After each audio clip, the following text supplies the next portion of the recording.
যুদ্ধবিরতি ভেঙে নতুন করে সংঘর্ষের আগুনে পুড়ছে গাজা। ইসরায়েলি বাহিনী আবারও হামলা শুরু করেছে। দীর্ঘ সময় ধরে ইসরায়েলের নির্বিচার হামলায় হাজার হাজার মানুষ নিহত হওয়ার পর গাজাবাসীদের মধ্যে কিছুটা স্বস্তি তৈরি হয়েছিল।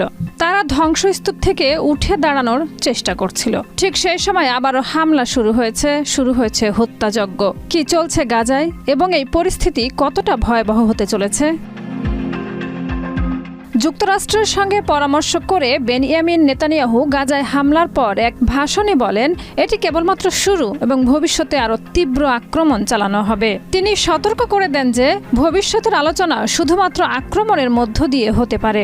17 মার্চ মধ্যরাতে শুরু হওয়া এ হামলায় অন্তত 404 ফিলিস্তিনি নিহত হন। গাজার দক্ষিণের খান ইউনিস, রাফা, গাজানগর, দেইর আল বালাহ সহ অন্যান্য এলাকায় যুদ্ধবিমান এবং ড্রোনের মাধ্যমে বোমা হামলা চালানো হয়। গাজার স্বাস্থ্য মন্ত্রণালয় জানিয়েছে হামলায় অন্তত 562 ফিলিস্তিনি আহত হয়েছেন, যাদের মধ্যে বেশিরভাগই নারী ও শিশু। এদিকে ইসরায়েলি নাগরিকরা ব্যাপকভাবে প্রতিবাদে নামতে শুরু করেছে।